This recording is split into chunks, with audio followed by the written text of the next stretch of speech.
नमस्कार विद्यार्थी मित्रांनो, तुम्हा सर्वांचं मिस्टर प्रोफेसर या ई लर्निंग प्लॅटफॉर्मवर मी स्वागत करतो. तर बघा, MMPचा हा आपला लेक्चर नंबर 14.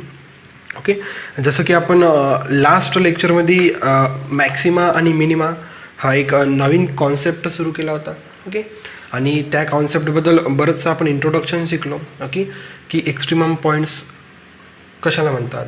ओके, मग त्यानंतर पॉईंट ऑफ मॅक्सिमा काय असतो आहे की नाही, पॉईंट ऑफ मिनिमा काय असतो, पॉईंट ऑफ इन्फ्लेक्शन काय असतो. मग हे जे काही एक्स्ट्रीमम पॉईंट्स आहे कसे काढायचे, तर एखादा फंक्शन जर गिवन दिलेला असला तर first derivative equals to 0 put करायचा. ओके, मग ते कंडिशन फॉलो केल्यानंतर आपल्याला एक्स्ट्रीमम पॉईंट्स मिळतात. ओके, नंतर मग ते एक्स्ट्रीमम पॉईंट्स फाइंड आउट केल्यानंतर मग त्या पॉईंट्सचं नेचर कसं ओळखायचं, मग सेकंड डेरिव्हेटिव्ह काढायचा. सेकंड डेरिव्हेटिव्ह काढल्यानंतर जे काही एक्स्ट्रीमम पॉईंट्स निघले ते त्यामध्ये टाकण्याचा प्रयत्न करायचा. त्यानंतर मग आपल्याला जर सेकंड डेरिव्हेटिव्हची व्हॅल्यू जर पॉझिटिव्ह मिळत असेल तर तो पॉईंट ऑफ मिनिमा राहतो. सेकंड डेरिव्हेटिव्हची व्हॅल्यू जर निगेटिव्ह मिळत असेल तर पॉईंट ऑफ मॅक्सिमा राहतो.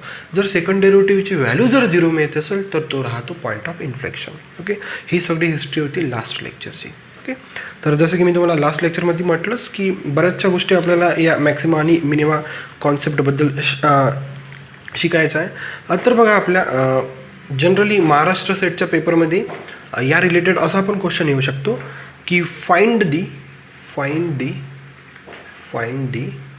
मॅक्सिमम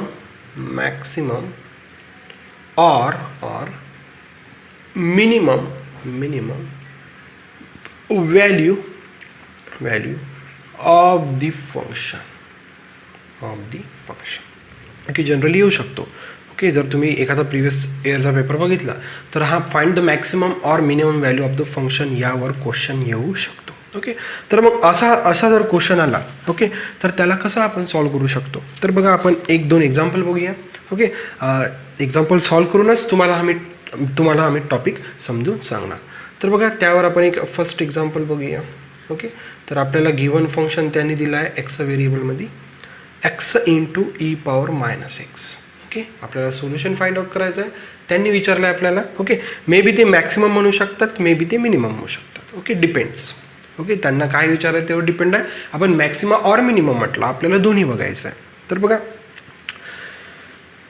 सपोज मी आता क्वेश्चन म्हणजे एक्झाम्पल घेतला f(x) equals to x into e power x. Okay, तर आता फंक्शनची मॅक्सिमम किंवा मिनिमम व्हॅल्यूज कशी काढायची, ठीक नाही, फंक्शनची मॅक्सिमम किंवा मिनिमम व्हॅल्यू कशी काढायची. यासाठी काय करायचं ना, फर्स्ट स्टेप आपल्यासाठी आहे की जो काही फंक्शन राहतो त्याला differentiate with respect to x करा. ओके, आणि 0 इक्वल्स टू पुट करा. ओके, काय करायचं, जो काही गिवन दिलेला फंक्शन राहतो, ओके, काय करायचं, जसं आपण एक्स्ट्रीमम पॉईंट्स काढतो ना, तर जेव्हा आपल्याला त्यांनी म्हणतात की मॅक्सिमम किंवा मिनिमम व्हॅल्यू काढा फंक्शनची, तर आपल्याला सर्वप्रथम एक्स्ट्रीमम पॉईंट्स काढून घ्यायचे, ठीक आहे नाही. जर क्वेश्चन सपोज आपल्याला पेपरमध्ये क्वेश्चन दिसत आहे की find out the maximum, okay, or minimum value of the function, तर काय करायचं, सर्वप्रथम आपण एक्स्ट्रीमम पॉईंट्स काढण्यावर भर द्यायचा. तर आता तुम्हाला एक्स्ट्रीमम पॉईंट्स काढण्यासाठी मी तुम्हाला मेथड सांगितली आहे की जो काही दिलेला फंक्शन राहतो त्याचा फर्स्ट डेरिव्हेटिव्ह घ्यायचा, इक्वल्स टू 0 पुट करायचा, त्यानंतर एक्स्ट्रीमम पॉईंट्स काढायचे. बघा, तर तुम्हाला दिलेलं काय फंक्शन आहे, वो x into e power -x. Okay, आता इथं बघा, आता इथं तुम्हाला प्रोडक्ट रूल अप्लाय करायचा आहे. ओके, प्रोडक्ट रूल अप्लाय करायचा. बघा, df/dx प्रोडक्ट रूल काय असतो. ओके, पहिला हा बघा, हा झाला पहिला फंक्शन. ओके, हा झाला सेकंड फंक्शन. तर प्रोडक्ट रूल बघा कसं अप्लाय करायचं. पहिला function as it is, okay, derivative of second function plus second function as it is derivative of first function. इथं लक्षात बघा, याला मी फर्स्ट फंक्शन म्हटलं, याला मी सेकंड फंक्शन म्हटलं. तर प्रोडक्ट रूल कसा लावायचा डिफरन्शिएशनमध्ये, first function as it is second फंक्शनचा derivative plus second function as it is first फंक्शनचा डेरिव्हेटिव्ह. देअरफॉर बघा x. ओके, आता e पॉवर -xचा डेरिव्हेटिव्ह e पॉवर -x आणि -1. आता हा -1 का बरं आला, कारण की आपल्याला e पॉवर -xचा डेरिव्हेटिव्ह घेतल्यानंतर इनर फंक्शन आपल्याकडे पुन्हा -x प्रेझेंट आहे. तर -xचा डेरिव्हेटिव्ह काय येतो, -1 कॉन्स्टंट आहे, तर एक्सचा डेरिव्हेटिव्ह हो म्हणून -1. Okay, plus e power -x, एक्सचा डेरिव्हेटिव्ह किती हो 1. तर बघा, आता -x into e power -x plus e power -x. तर बघा, तुम्ही बघू शकता की e पॉवर -x तुम्हाला कॉमन दिसत आहे. तर तुमच्याकडे काय राहिलं हो, -x + 1. आलं लक्षात? Okay, this is your first differentiation of a given function. This is your first order differentiation of a given function. आता ही व्हॅल्यू आपल्याला इक्वेशन 1मध्ये टाकायची. Power -x plus 1 equals to 0. आता बघा, -x plus 1 equals to 0 divided by e power -x. तर right hand side 0 नाही, 0 by something. 0 by something always 0. Okay, तर लेफ्ट हँड साईडला काय राहिलं? -x plus 1. ओके, तुम्हाला कशाची व्हॅल्यू पाहिजे होता? एक्सची व्हॅल्यू. देअरफोर बघा, -x equals to -1, therefore x equals to 1. Okay, म्हणजे जो काही तुम्हाला गिवन फंक्शन होता त्याच्यासाठी फक्त एकच एक्स्ट्रीमम पॉईंट आहे की नाही? जो काही तुम्हाला गिवन दिलेला फंक्शन होता त्यासाठी एकच एक्स्ट्रीमम पॉईंट निघाला, काय हरकत नाही. 1 निघो 2 निघो, आपल्याला काहीच नाही. ओके, आता बघा, सपोज त्यांनी विचारलं आपल्याला find the maximum value of the function. Okay, suppose त्यांनी आपल्याला क्वेश्चन केला आहे की find the maximum value of the function. Okay, तुमच्याकडं फंक्शन काय दिलेला? f(x) equals to x into e power -x. Okay, हा दिलेला फंक्शन आहे. तर आपल्याला बघा, आपल्या एक्स्ट्रीमम पॉईंट्स आपल्याकडे किती आहे? x equals to 1. तर काय करायचं नाही, या फंक्शनमध्ये x इज रिप्लेस बाय 1 करायचा. बघा, मी x इज रिप्लेस बाय 1 केला, x इज रिप्लेस बाय 1 केला, ई पॉवर -1. ओके, याला आपण असं लिहू शकतो 1/e, therefore 1/e. Okay, this is your maximum value of the function. हे आहे लक्षात? बघा, किती सोपा क्वेश्चन आहे. अतिशय सिंपल क्वेश्चन आहे, अतिशय सिंपल क्वेश्चन आहे. इथं आहे लक्षात बेटा? ओके, काय केलं आपण? सर्वप्रथम बघा, जेव्हा केव्हा तिने मॅक्सिमम किंवा minimum value of the function म्हणतात तर आपण स्टेप्स फॉलो करायच्या. बघा, मी परत एकदा सांगण्याचा हा प्रयत्न करतो. बघा, तर आपण आपल्या स्टेप्स फॉलो करायच्या. त्यांनी विचारलं आहे, ठीक आहे, गिवन फंक्शन दिलेलं आहे आपल्याला x into e power -x. Okay, आता त्यांनी आपल्याला विचारलं आहे की find out the maximum value of the function. तर त्यासाठी आपली पहिली प्रोसिजर आहे same extremum points find out करणे. Okay, find out the maximum किंवा minimum value of the function विचारलं तर पहिला आपला एम राहायला पाहिजे की आपल्याला एक्स्ट्रीमम पॉईंट्स फाइंड आउट करता आला पाहिजे. तर मग एक्स्ट्रीमम पॉईंट्स फाइंड आउट करणे खूप काही मोठी गोष्ट नाही आहे. पहिला डेरिव्हेटिव्ह इक्वल्स टू 0 पुट करायचं. फर्स्ट डेरिव्हेटिव्ह इक्वल्स टू काय करायचं? 0 पुट करायचं. मग आपल्याला गिवन फंक्शन होता, तर गिवन फंक्शन हा होता प्रोडक्ट फॉर्ममध्ये. म्हणजे x हा पहिला आपण फंक्शन कन्सिडर केला आणि ई पॉवर -x सेकंड. मग इथं आपल्याला आता डेरिव्हेटिव्हचा प्रोडक्ट रूल लावावा लागेल. प्रोडक्ट रूल काय सांगतो की first function as it is derivative of second function plus second function as it is derivative of first function. Okay, मग बघा, फर्स्ट फंक्शन ठेवला E power -x derivative E power -x into -1. ठीक आहे, मग E power -x common काढला, x -1 आपण इकडे लावून टाकला. ओके, मग मी काय केलं? मी जाऊन हे इक्वेशन 1मध्ये व्हॅल्यू पुट केली. मग 0 divided by e power -x केलं तर 0 by something again 0, therefore -x equals to -1, therefore x equals to 1. Okay, म्हणजे या गिवन डिफरन्शियल जो काही गिवन फंक्शन होता तर या फंक्शनसाठी फक्त एकच एक्स्ट्रीमम पॉईंट निघाला, काही हरकत नाही. 1 निघो 2 निघो, आपल्याला काही घेणं देणं त्याच्याशी. ओके, मग काय झालं? Find the maximum value of the function विचारलं. तर मग काय करायचं? जो काही आपण एक्स्ट्रीमम पॉईंट्स काढला आहे तो काय करायचा? सरळ गिवन फंक्शनमध्ये पुट करायचं. बघा, गिवन फंक्शनचा व्हेरिएबल काय होता? x. तर मी x काय केला? टोटली 1नी काय केलं? रिप्लेस. बघा, जिथे x आहे मी तिथे 1 केलं. तर मग ती काय झाली हो माझी? Maximum value of the given function. Maximum value of the given function. इतका सिंपल आहे. आलं लक्षात? ओके, बघा, अजून 1-2 प्रॉब्लेम डिस्कस करूया, म्हणजे पूर्णपणे हा तुमचा डोक्यातलाच कॉन्सेप्ट क्लिअर होऊन जाणार. तर बघा आता, चला. ओके, बघा, यावर क्वेश्चन कसं आहे? सेकंड क्वेश्चनमध्ये पण तेच विचारत आहे की find out the maximum okay value of the function. ठीक आहे, काय हरकत नाही. सोल्युशन म्हणतो, फंक्शन तर लिहावं लागणार ना. Okay, find out the maximum value of the function. ठीक आहे, गिवन फंक्शन घ्या. f(x) equals to x into e power -(x²). Okay, हा झाला given function. So they are asking to find the maximum value of the function. ठीक आहे, maximum value of the function म्हटलं तर सर्वप्रथमतः आपल्याला एक्स्ट्रीमम पॉईंट्स फाइंड आउट करता यायला पाहिजे. तर एक्स्ट्रीमम पॉईंटसाठी कंडिशन आहे की फर्स्ट डेरिव्हेटिव्ह इक्वल्स टू तुम्हाला काय पुट करावं लागणार आहे हो, 0. याला इक्वेशन नंबर 1 घेऊन घ्या. ओके, तर तुम्हाला गिवन फंक्शन काय दिलेलं आहे हो, x into e power minus x square. याचा तुम्हाला डेरिव्हेटिव्ह घ्यायचा आहे फर्स्ट ऑर्डर. ओके, मग अगेन बघा, हा झाला तुमचा फर्स्ट फंक्शन. ओके, हा झाला तुमचा सेकंड फंक्शन. अगेन इथं तुम्हाला प्रोडक्ट रूल लावायचा आहे. प्रोडक्ट रूल काय हो, first function as it is derivative of second function plus second function as it is derivative of first function.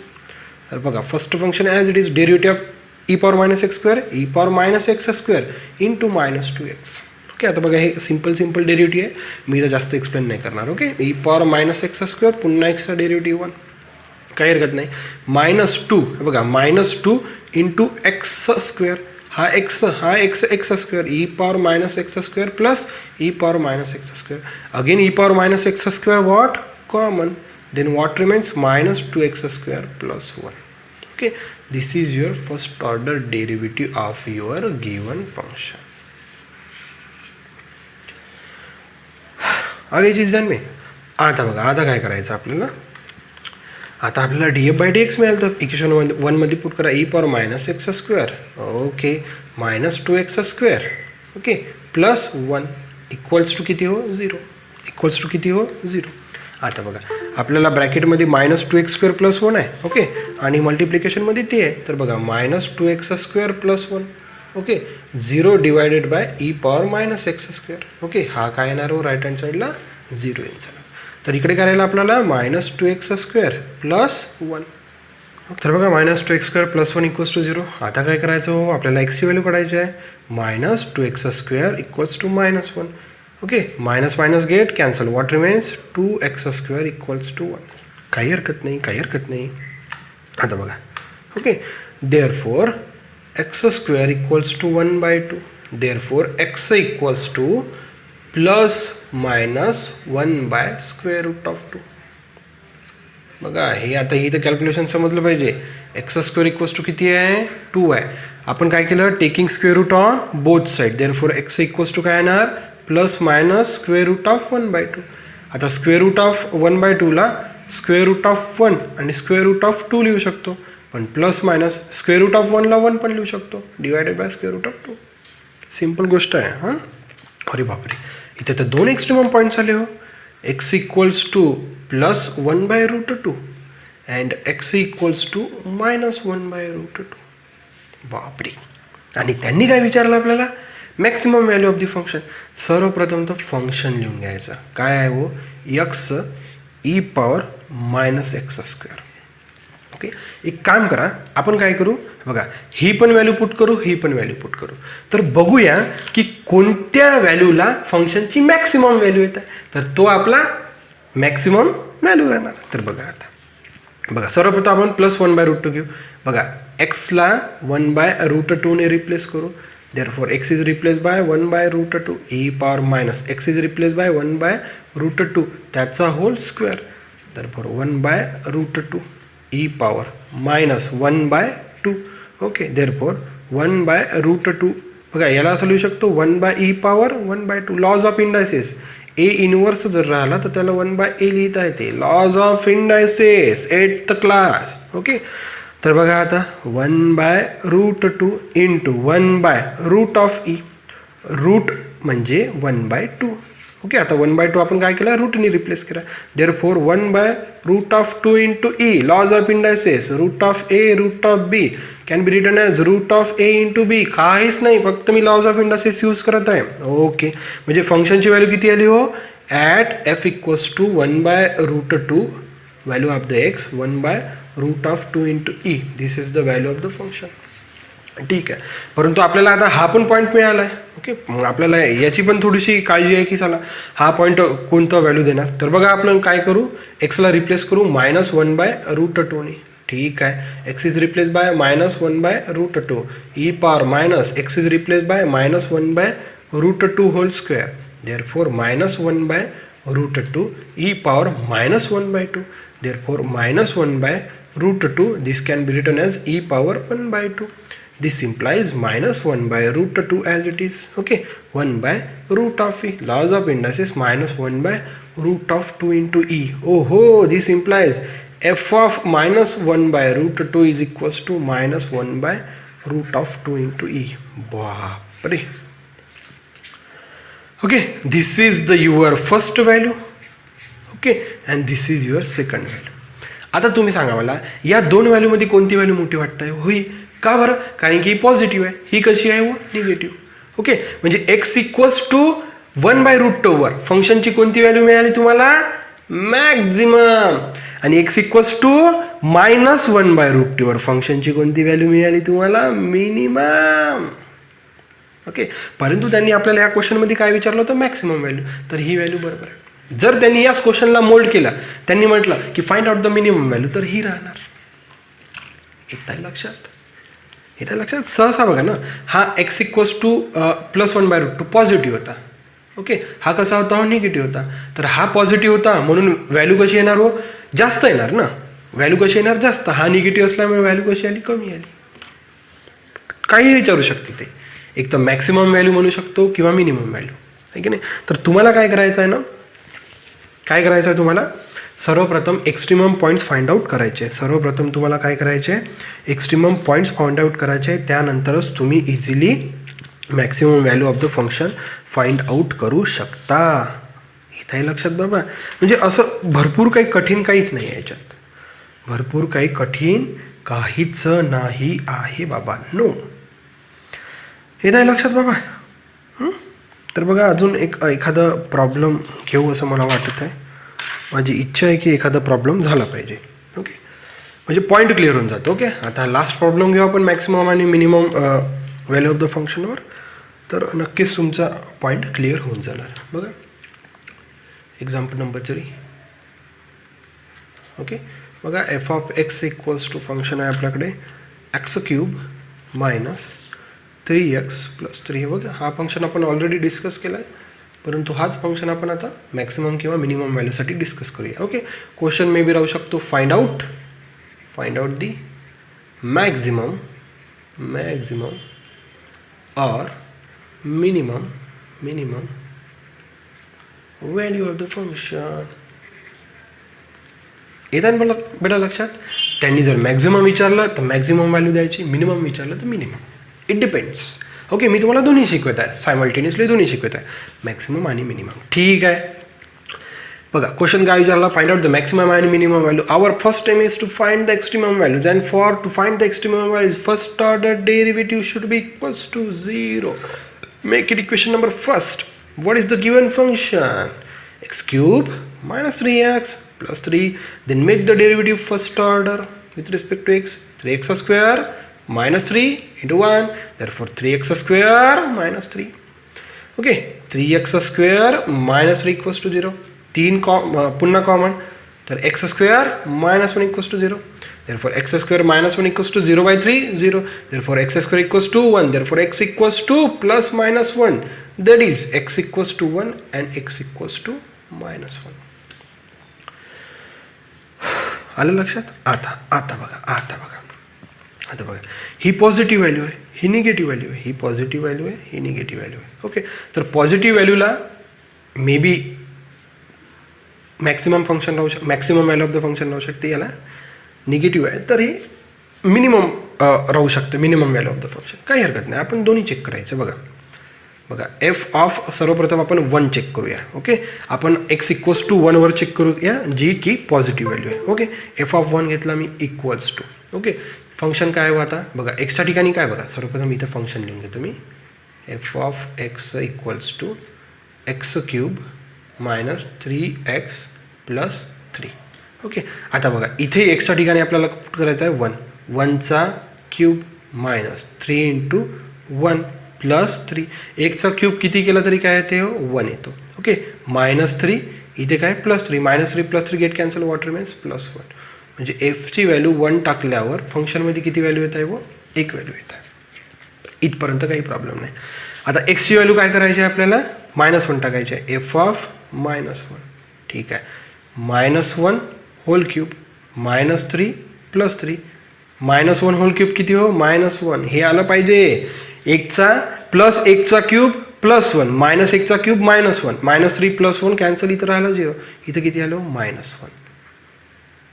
Okay बघा बघा बघा बघा बघा पॉझिटिव्ह व्हॅल्यूवर मॅक्सिमम व्हॅल्यू आली, निगेटिव्ह व्हॅल्यूवर मिनिमम व्हॅल्यू आली. ओके म्हणजे आता तुम्हाला एक गोष्ट लक्षात येत आहे का.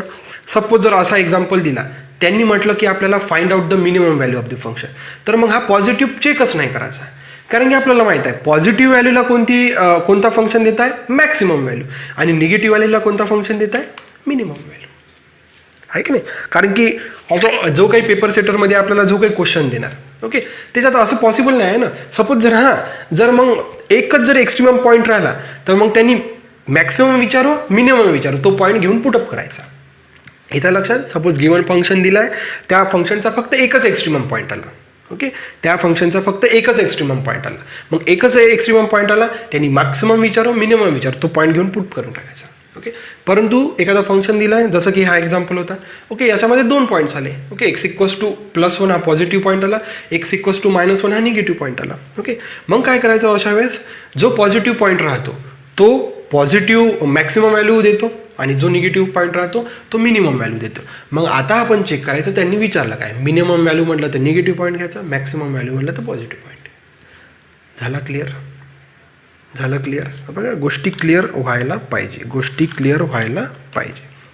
आता बघा एक लास्ट एक्झाम्पल घेऊन घेऊया आपण. ओके त्यानंतर हा टॉपिक आपण इथेच थांबून देऊया.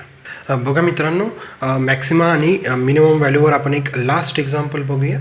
ओके यानंतर आपण एक नवीन कॉन्सेप्ट शिकूया. तर बघा आपल्याला गिवन फंक्शन दिलेला आहे f(x) = x³ - 3x² + 3x. हा पण फंक्शन मी ऑलरेडी डिस्कस केला आहे, परंतु या फंक्शनचा आपल्याला आता मॅक्सिमम किंवा मिनिमम व्हॅल्यू. ओके तर बघा क्वेश्चन तोच, find out the maximum or minimum value of the function. तर काय करायचं असतं, फर्स्ट डेरिव्हेटिव्ह इक्वल्स टू काय करायचं राहते आपल्याला 0 फूट.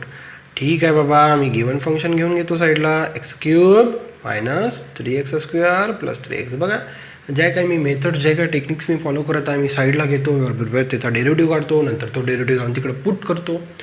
या गोष्टी फॉलो करा. First order derivative equals to 0 put करायचं आहे. तर बघा 3x² -3 कॉन्स्टंट, तर x² डेरिव्हेटिव्ह 2x + 3 कॉन्स्टंट, तर x चा derivative +1. Therefore 3x² - 6x + 3. Okay आता ही व्हॅल्यू आपल्याला पुट करायची आहे इकडे, म्हणजे 3x² - 6x + 3 equals to 0. 3 common निघतो, तर x² - 2x + 1 राहिलं, ठीक आहे नाही. 3 कॉमन काढला इक्वल्स टू 0. जर 3 मग राईट हँड साईडला पुट केलं, तर हा काय हो x² - 2x + 1 equals to 0. 0 by something again 0.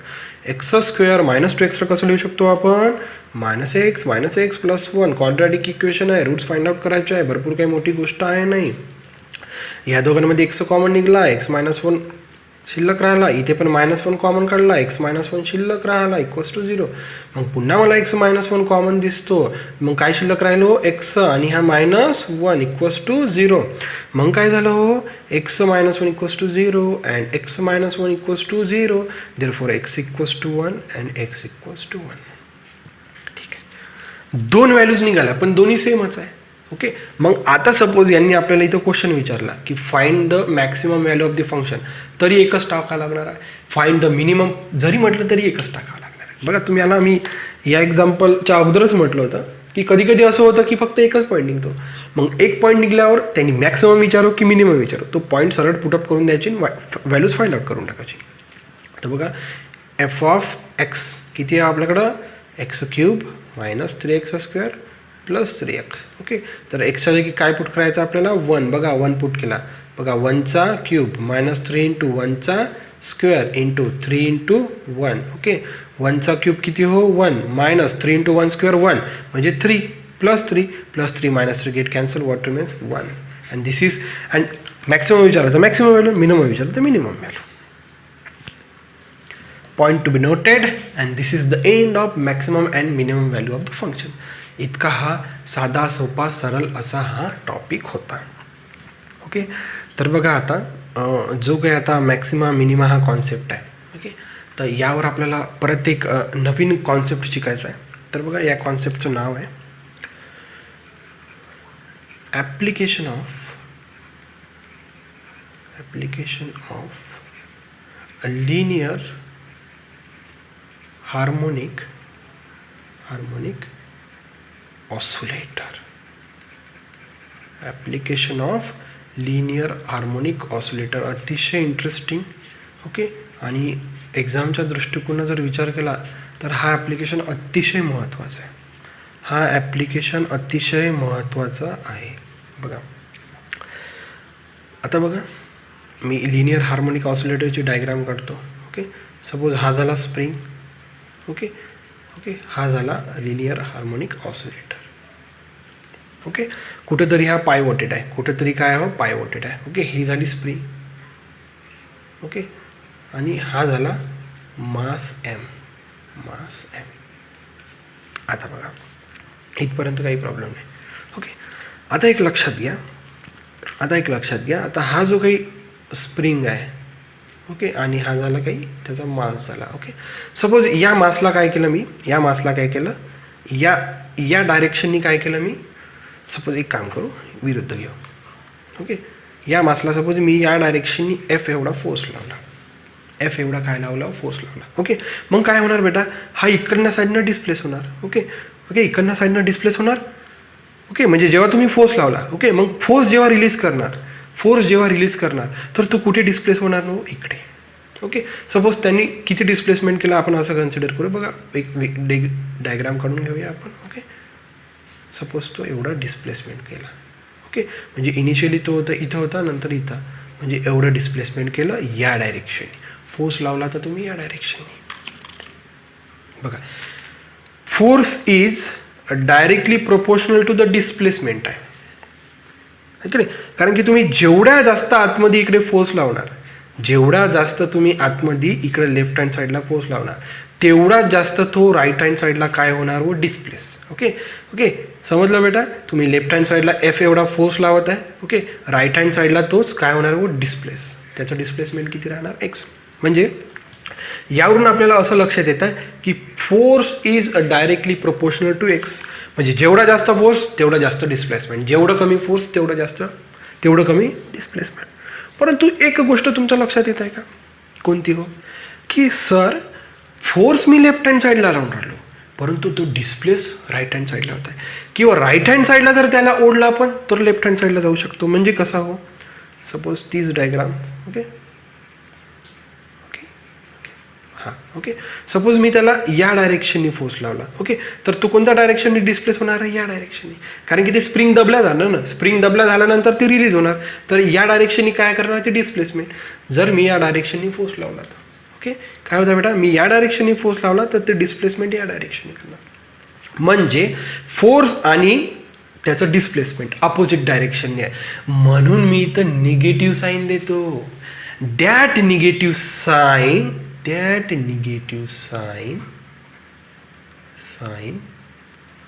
indicates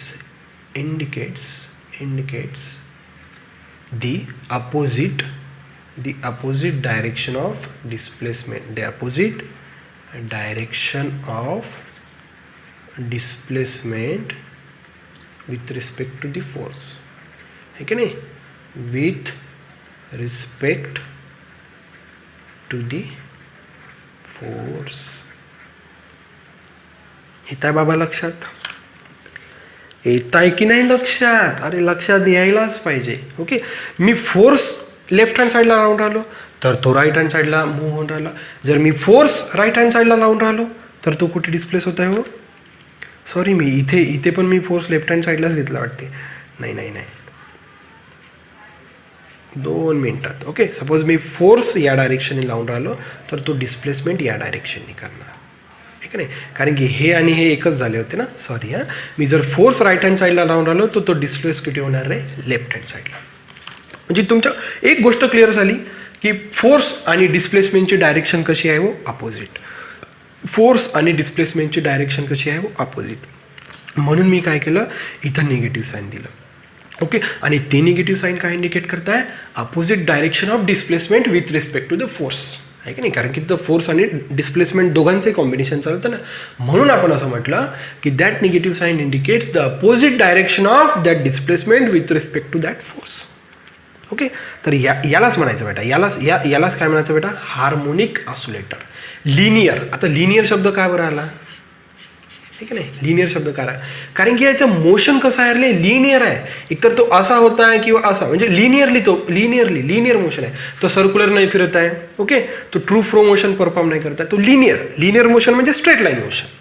linear motion म्हणजे काय हो, स्ट्रेट लाईन मोशन. 11वी-12वी. लिनियर मोशन म्हणजे काय हो, स्ट्रेट लाईन मोशन. जो मोशन एका स्ट्रेट लाईनमध्ये परफॉर्म करतो अशा मोशनला काय म्हणतो आपण, रेक्टिलिनियर मोशन. 11वी-12वी आठवा. लिनियर मोशन म्हणजेच rectilinear motion, straight line motion म्हणजेच रेक्टिलिनियर मोशन. 3 शब्द झाले, लिनियर, स्ट्रेट लाईन, रेक्टिलिनियर. या तिन्ही शब्दांचा एकच अर्थ आहे. लक्षात बेटा, application of linear harmonic oscillator. Linear कशामुळे आला, कारण की त्याचं मोशन कसं आहे हो, लिनियर. ओके, आणि ह्याला काय म्हणायचं बेटा, ओके, ह्याला काय म्हणायचं हो, हार्मोनिक ऑसिलेटर. हार्मोनिक ऑसिलेटरमध्ये काय काय राहतो, एक स्प्रिंग राहते. ओके, आणि एक मास राहते. एक स्प्रिंग राहते, एक मास राहते. या मासचं मास आपण एम कन्सिडर केला, आणि या स्प्रिंगचा कॉन्स्टंट इथे तुम्हाला के कन्सिडर करावा लागणार. Okay, where k is nothing but the spring constant. Okay, काही हरकत नाही, इथपर्यंत काही प्रॉब्लेम नाही. आता बघा, ओके, परत ती एक वेळ डायग्राम मला काढावं लागणार, कारण की इम्पॉर्टंट आहे हा. ओके, बघा, काही करा, गोल करू शकता तुम्ही. ओके, याचा आपण मास म्हणूया स्मॉल एम. ओके, हा स्प्रिंग कॉन्स्टंट, या स्प्रिंग कॉन्स्टंटचा denoted by k. Okay, spring constant denoted by k. Okay, याला काय म्हणायचं, स्प्रिंग कॉन्स्टंट. ठीक आहे, काही हरकत नाही. ओके, आणि आपला जो काही रिलेशन होता तो काय हो, की जो काही फोर्स आहे तो डायरेक्टली प्रोपोर्शनल टू काय आहे, मायनस ऑफ डिस्प्लेसमेंट. आता बघा, आता मी डायरेक्टली प्रोपोर्शनलिटी काढला तर मला इक्वल्स टू द्यावं लागेल आणि काहीतरी कॉन्स्टंट के घ्यावं लागणार. ओके, आणि इंटू -x. तर हा के कुठला घेतला हो मी, हा स्प्रिंग कॉन्स्टंट घेतला. के कुठला घेतला मी, बघा, प्रोपोर्शनलिटी साईन जर रिप्लेस करायची असेल तर इक्वल्स टू घ्यावं लागतं आणि काहीतरी कॉन्स्टंट घ्यावं लागतं. 11वी-12वी बाबा, बघा, 11-12ला भरपूर महत्त्व आहे. ओके, जर प्रोपोर्शनलिटी साईन जर तुम्हाला रिप्लेस करायची राहिली तर इक्वल्स टू घ्यावं लागतं आणि त्याच्यासोबत एक काहीतरी आपल्याला कॉन्स्टंट घ्यावं लागतं. ओके, तर तसंच केलं मग. तर बघा, एफ इक्वल्स टू याला लिहू शकतो मी -k/x. ओके, आणि जो काही स्प्रिंग कॉन्स्टंट आहे त्याची व्हॅल्यू राहते m/ω². ओके, जो काही स्प्रिंग कॉन्स्टंट आहे त्याची व्हॅल्यू राहते m/ω² and where m is the mass of that oscillator. Okay, and omega is nothing but the angular velocity of that oscillator. Okay, m be the mass and omega be the angular velocity of that oscillator. इथपर्यंत कळलं बेटा. Okay, इथपर्यंत एकदम easy होतं, तुम्हाला कळण्याला सोपं होतं. Okay, परंतु बघा, आता एक आपल्याला क्वेश्चन अराईज होते की आपल्याला काय करायचं आहे, जो काय आता लिनियर हार्मोनिक ऑसिलेटर कन्सिडर केला ना, तर याचा आपल्याला पोटेन्शियल फाइंड आउट करायचं आहे. काय फाइंड आउट करायचं आहे, पोटेन्शियल. तर बघा, आता how to find the potential of linear harmonic oscillator LHO. याच्या पुढे लक्षात ठेवा, आता linear harmonic oscillator LHO. L for linear, H for harmonic, O for oscillator. Now see how to find the potential of harmonic oscillator. बघा, आपल्याकडे काय given आहे, F equals to -kx given आहे, काही हरकत नाही. आत्ता बघा, आपल्याकडे एक फॉर्म्युला आहे जो तुम्ही BSc ला शिकला आहे. Okay, delta operator V equals to -f. बघा, हा तुम्ही BSc ला शिकलेला फॉर्म्युला आहे. आता हा जो काय डेल्टा ऑपरेटर हा काय रिप्रेझेंट करतो, ∂∂x² plus ∂∂y² plus ∂∂z². हा डिफरन्शियल ऑपरेटर आहे. ओके, x y z 3 व्हेरिएबलमधला हा डिफरन्शियल ऑपरेटर आहे, काही हरकत नाही. ओके, आता बघा, परंतु आता हा जो काही फंक्शन आहे, ओके, हा जो काही फंक्शन आहे, एक काम करा ना, ठीक आहे, डिफरन्शियल ऑपरेटर आहे.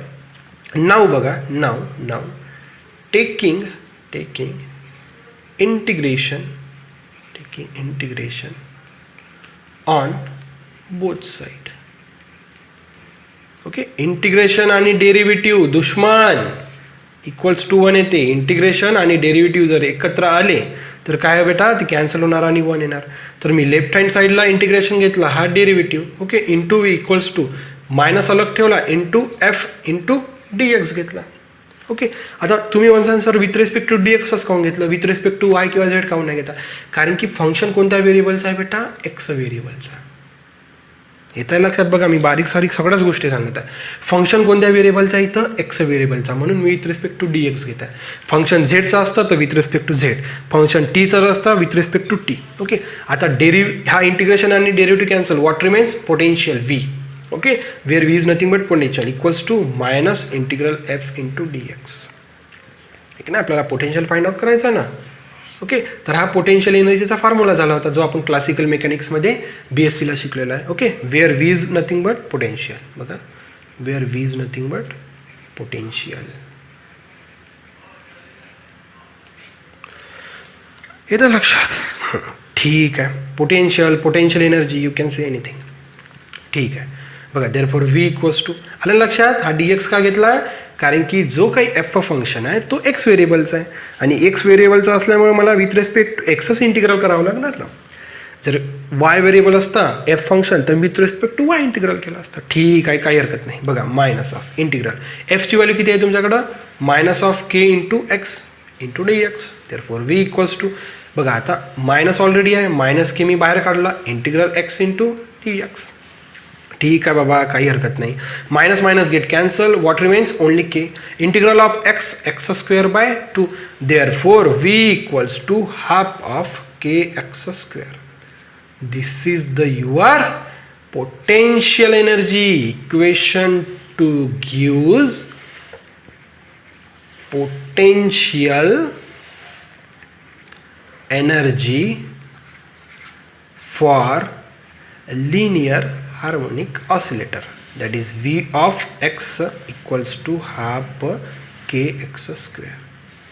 ओके, आता तुम्ही पुन्हा विचारसाल सर इथं एक्स काऊन घेतला, इथं तुम्ही एक्स नाही घेतला. अरे जो काही व्ही फंक्शन आहे ना तो एक्स व्हेरिएबलचा आहे बाबा, इथं लक्षात? ठीक आहे बाबा, इथपर्यंत काही प्रॉब्लेम नाही. ओके, तुम्ही जो काही लिनियर हार्मोनिक ऑसिलेटर होता त्याचं तुम्ही पोटेन्शियल फाइंड आउट केलं. ठीक आहे, इथपर्यंत काही हरकत नाही. आता बघा बेटा, आपल्याला काय करायचं आहे, आता याचं ॲप्लिकेशन शिकताना नाही का. ओके, बघा आपल्याजवळ काय जो काही व्ही ऑफ एक्स आहे आपल्याकडं, v of x equals to half k x square. Okay, तर याच्या जेव्हा आपण ॲप्लिकेशनवर एक्झाम्पल सॉल्व करू ना तर याचा आपल्याला सेकंड डेरिव्हेटिव्हचं काम पडणार आहे. ओके, व्ही ऑफ एक्सचा जर सेकंड डेरिव्हेटिव्ह काढला तर कोणती व्हॅल्यू येते ती व्हॅल्यू आपल्याला एक्झाम्पलमध्ये काम पडणार आहे. बघा, तुम्हाला आता समजणार नाही मी का बरं ही पोटेन्शियलचं सेकंड डेरिव्हेटिव्ह फाइंड आउट करत आहे. ओके, जेव्हा मी एक्झाम्पल घेणार ना, ओके, हे लिनियर हार्मोनिक ऑसिलेटर संबंधी पूर्ण मी जनरल इंट्रोडक्शन देत आहे तुम्हाला. लिनियर हार्मोनिक ऑसिलेटर संबंधी पूर्ण मी हा जनरल इंट्रोडक्शन देत आहे. याच्यावर जेव्हा मी एक्झाम्पल्स घेईन ना तर या जनरल इंट्रोडक्शनमध्ये आपण ज्या ज्या गोष्टी शिकल्या त्या आता तुम्हाला तिथे सगळं काम येणार. बघा, तर मला सेकंड डेरिव्हेटिव्ह पाहिजे एक्झाम्पलमध्ये, तर मी काय करतो, फर्स्ट डेरिव्हेटिव्ह घेऊन घेतो, d v by d x equals to. Okay, तर बघा आता याचा फर्स्ट डेरिव्हेटिव्ह घ्यायचा आहे मला. बघा, तर इथं काय आहे बेटा, हा हाफ के काय आहे, कॉन्स्टंट, हाफ के काय आहे, कॉन्स्टंट आहे. तर कॉन्स्टंट बाहेर घेतला, एक्स स्क्वेअरचा derivative 2 times x, 2 get cancel, what remains k into x. This is our first derivative. Okay, परंतु मला सेकंड डेरिव्हेटिव्ह पाहिजे. काय पाहिजे हो, सेकंड डेरिव्हेटिव्ह. तर बघा, d two v by d x square equals to, k काय आहे, कॉन्स्टंट, एक्सचा डेरिव्हेटिव्ह 1, काय हरकत नाही. This implies second derivative equals to k. परंतु मी सुरुवातीलाच सांगितलं, मी तुम्हाला सुरुवातीलाच सांगितलं की केची काय व्हॅल्यू आहे हो, m into omega square. Okay, k काय आहे हो, सॉरी एक मिनिट, के काय आहे हो, स्प्रिंग कॉन्स्टंट, एम काय आहे हो, मास, ओमेगा काय हो, अँग्युलर वेलॉसिटी. ओके, म्हणजे स्प्रिंग कॉन्स्टंट, मास आणि अँग्युलर वेलॉसिटी याच्यामधलं हे रिलेशन झालं. आता हे रिलेशन कसं आलं बेटा हे नाही सांगणार, खूप काही वेळ जाणार आपल्या त्याच्यात. ओके, फक्त एवढं लक्षात ठेवा, k equals to m omega k square. आता मी इथं केची व्हॅल्यू टाकून देतो, किती, एम ओमेगा स्क्वेअर. ओके, हा झाला तुमचा second derivative, d two v by d x square. Okay, असंही लक्षात ठेवू शकता second derivative equals to k constant, otherwise second derivative equals to m omega s. हा लक्षात ठेवा. सेकंड डेरिव्हेटिव्ह इक्वल्स टू जो काही लिनियर हार्मोनिक ऑसिलेटर राहतो त्याचा जर पोटेन्शियलचा जर आपण सेकंड डेरिव्हेटिव्ह केला तर इक्वल्स टू काय राहते हो k equals to m omega square तुम्हाला लक्षातच ठेवावं लागणार आहे. K equals to m omega square तुम्ही लक्षातच ठेवसाल. ओके, बघा विद्यार्थी मित्रांनो, तुम्हाला मी पुन्हा हा कॉन्सेप्ट एकदा समजून सांगतोय. काही काळजी नाही करायची. जोपर्यंत मी आहे तोपर्यंत सर्व गोष्टी केल्या जाणार. बघा, ओके, तुमचा maximum value minimum value okay झालेला आहे. ओके, तुम्हाला आता प्रॉब्लेम कुठं वाटत आहे? ॲप्लिकेशन वाटत आहे का? ठीक आहे, बघा पुन्हा एकदा बघू. Application of linear harmonic oscillator. Okay, linear कशासाठी हो? Straight line motion, rectilinear motion, जी आपण बरंच शिकलेलो, काही हरकत नाही. ओके, तर याला म्हणायचं बेटा हार्मोनिक ऑसिलेटर. ओके, हा कुठेतरी हा पायावरती टिकेला आहे, याचा स्प्रिंग आहे. ओके, हा झाला बेटा स्प्रिंग. ओके, आपण के काय म्हटलं? Spring constant. आणि हा झाला मास. ओके, याला म्हटलं आपण मास. ओके, तर मग आपल्याला असं लक्षात येत होतं की जेव्हा जेव्हा मी लेफ्ट हँड साईडला फोर्स लावत होतो तेव्हा हा राईट हँड साईडला डिस्प्लेसमेंट होत होता. ओके, आणि जेव्हा जेव्हा मी राईट हँड साईडला फोर्स लावत होतो तेव्हा हा लेफ्ट हँड साईडला डिस्प्लेस होत होता. म्हणजे फोर्स आणि डिस्प्लेसमेंट हे अपोजिट डायरेक्शन होत आहे. म्हणजे मी राईट हँड साईडला फोर्स लावत आहे, एक्स लेफ्ट हँड साईडला डिस्प्लेस होत आहे. लेफ्ट हँड साईडला फोर्स लावत आहे, राईट हँड साईडला डिस्प्लेस होत आहे. परंतु एक गोष्ट क्लिअर झाली की फोर्सवर डिस्प्लेसमेंट टोटली डिपेंड आहे. म्हणजे force is directly proportional to the displacement. Okay, दोन्ही एकमेकावर कसं आहे हो? डायरेक्टली डिपेंड आहे. डायरेक्टली फोर्स जेवढा जास्त फोर्स लावणार मी राईट हँड साईडला तेवढाच जास्त तो लेफ्ट हँड साईडला दूर जाणार, किंवा जेवढा जास्त मी लेफ्ट हँड साईडला फोर्स लावणार तर तेवढाच तो राईट हँड साईडला दूर जाणार. इतकं क्लिअर होतं. परंतु मी निगेटिव्ह साईन दिली. मग ही निगेटिव्ह साईन काय इंडिकेट करते हो? की opposite direction of displacement with respect to the force. म्हणजे फोर्स मी ज्या डायरेक्शनने लावतो त्याच्या विरुद्ध डायरेक्शननी काय करतो? तो जो मास आहे तो काय होतो? डिस्प्लेस. इथपर्यंत काही प्रॉब्लेम नव्हता मला. ठीक आहे. ओके, मग काय केलं आपण? मग ही मला प्रपोर्शनॅलिटी साईन रिप्लेस करायची होती. मग प्रपोर्शनॅलिटी मला जर साईन रिप्लेस करायची असेल तर मला इक्वल्स टू घ्यावं लागणार आणि समथिंग कॉन्स्टंट के घ्यावं लागणार. बघा, मी इक्वल्स टू घेतलं आणि समथिंग कॉन्स्टंट के घेतलं, and that constant k is nothing but what? Spring constant. And that spring constant can be written as m into omega square. That means the spring constant, mass and angular velocity have such a relation, that is k equals to m omega square, where m is the mass and omega is the angular velocity. इथपर्यंत काही नाही. मग आता जो काही harmonic oscillator होता त्याचं मला पोटेन्शियल एनर्जी फाइंड आउट करायचं होतं, किंवा पोटेन्शियल फाइंड आउट करायचं. पोटेन्शियल म्हणा किंवा पोटेन्शियल एनर्जी म्हणा. ठीक आहे बाबा. मग मी काय केलं? मी हे आपण 10वी म्हणतो, BScला हा आपण स्टेटमेंट शिकला आहे की delta V equals to minus of f. Okay, आणि where del is nothing but the del operator. Okay, del operator जवळ तिन्ही पण व्हेरिएबल्स राहते. आपण फक्त याच व्हेरिएबलचा यूज करत आहे, कारण की जो काही फंक्शन आहे त्याच्यामध्ये आपल्याकडे YZ व्हेरिएबल अवेलेबल नाही, म्हणून फक्त आपण हा व्हेरिएबल यूज करत आहे. काही हरकत नाही. मग काय केलं मी? हा जो काही इक्वेशन होता, ओके, या इक्वेशनमध्ये V जो पोटेन्शियल होता, मी काय केलं? Taking integral on both side घेतलं. परंतु इंटिग्रल आणि डेरिव्हेटिव्हची पक्की दुश्मनी आहे म्हणून ते दोघं काय झाले? कॅन्सल आउट झाले. ओके, मग आपल्याकडे काय शिल्लक राहिला? फक्त पोटेन्शियल. ओके, मग राईट हँड साईडला मी विथ रिस्पेक्ट टू DX का बरं केलं? कारण की माझ्याकडे जो काही एक्स आहे फंक्शन तो एक्स व्हेरिएबलचा आहे, वाय व्हेरिएबल असतं वाय, झेड व्हेरिएबल असतं झेड.